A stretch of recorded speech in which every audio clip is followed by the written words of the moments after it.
Hey everyone, how's it going? In this video, we're going to be looking at a movie about teeth. No, not you. This one. A 6-minute short film made by Daniel Gray and Tom Brown. It is a creative and unsettling exploration that plays out as if someone was telling you their whole life story in a short span of time. But it was about a hyper-focus on the nature of teeth, the changing relationship with them, and the eventual realization of a goal to create the perfect set of teeth imaginable. But it's all done in a series of animations rather than doing it to a poor actor in real life. This short film came from the bowels of Alter, a platform you can find on YouTube that acts as a portal to short horror films made by a community of storytellers and filmmakers that want to explore short but terribly sweet ideas.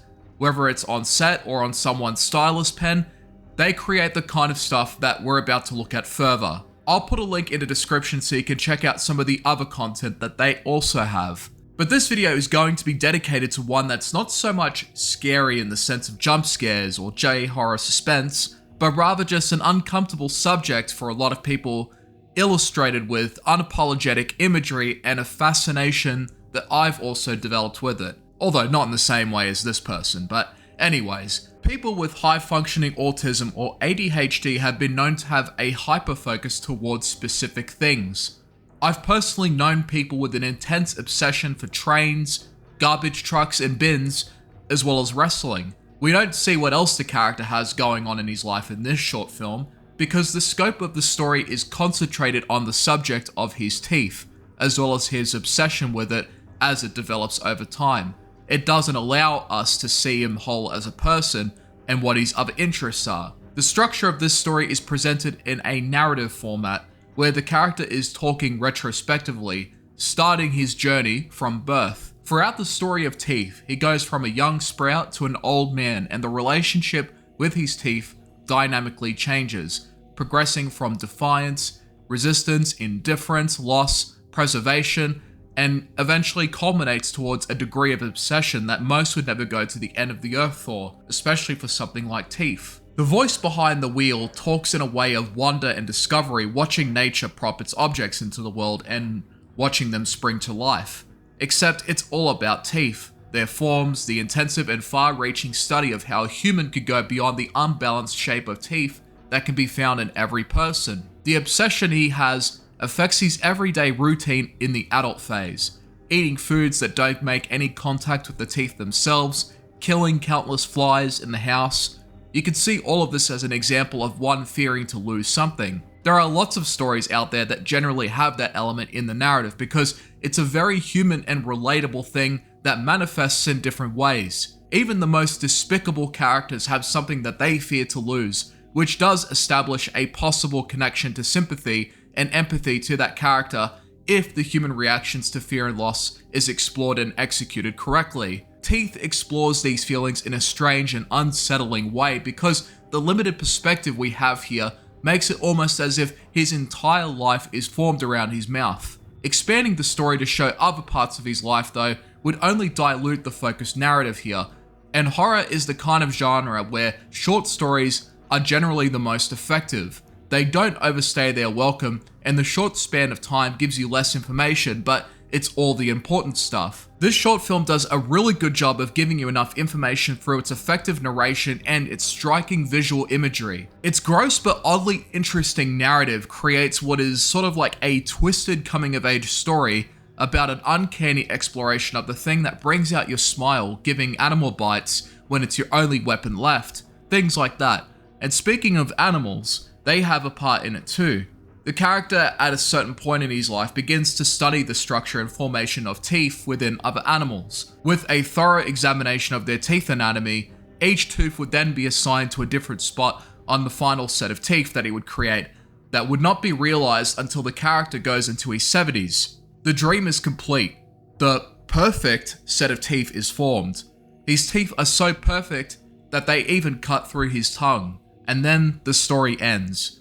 It's only 6-minute shorts, and there are a few thoughts to ponder about this interesting but disturbing story that I've watched a few times and have dwelled on. Teeth are no joke to replace, and for some, the intense desire to preserve even synthetic teeth becomes paramount, and it affects our behavior in so many ways especially when it comes to food. This character spent years and even decades not biting out of the fear of either losing those teeth or rendering those synthetic teeth dirty. As for why he lost his tongue, it could come from one of two things. One, he's been out of practice with biting and bit way too hard on the first bite. Or two, his perfect teeth were ironically not a match for his tongue. After all, what good are a good set of teeth without a tongue? Richard E. Grant's narration works so well that if the subject matter had been shifted to something more mundane or minimal or less scary, it would still have the same effect because of the uncanny fascination that is apparent in this narration technique within the short film. Now, the character has hunted the animals for the sake of their teeth, but it's also plausible that he may have also abducted people for further analysis of human teeth, making contrast between theirs as well as animals. A good short story also invites room for theories and ideas that would be possible, but not necessarily something that is a god of words. Word of God, so to speak. He may have never touched another human and may have only been concerned with his own set of teeth. Perhaps he may have found human teeth inherently flawed in the first place and were things to inevitably perish, which could be why he looked more towards animals that don't stress as much about their own teeth, or at least don't perceive it in the same way we do. The character tried to play God with the formation of new tooth sets, an experiment with all of the promise in its terrifying final form, to a twist of fate that could be viewed as a reminder to take care of what you already have. You can look beyond the subject of teeth and extract lessons from this story towards other things that you can find more important, like a loved one, a favorite photo, or even just the time that you spend with family for every moment possible. I'm not going to create a set of teeth equivalent to that of a T-Rex but for human mouths, but I do have my own passions and obsessions too. Just don't bite down too hard and seriously take care of your teeth as best you can. The people behind this short project have other ones too, but I don't think they'll be reminding you about future dentist appointments that you don't want to think about. Teeth is a short animated horror that is effective, disturbing, and creepy without a single jump scare. When you boil it down, this story is really just about the fear of losing something and going far and beyond to stop it from happening, only to lose something else instead. I hope I've given some insight into this strange and weird story. I've said those words a fair bit in this video, and yet it's what I think about whenever I watch this short film. I had a fun time writing about it and watching it again, and I could see myself finding more projects down the lines to yap about. I'm lying. I'm going to do more projects that interest me, and since that's become my new mission, it's something that I'm going to gear towards every time. Whether it's in games, or books, or movies, whatever.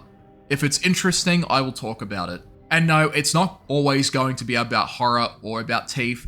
Those that have known about me for years know that I've covered a lot of different things, and horror is just one of those interests that I have. To reiterate what I've just said, it's just going to be about whatever interests me across the board. But what also interests me right now is torturing viewers with more cursed 3D modeling and drawings of my own creation, so look forward to that. And also, thanks for watching.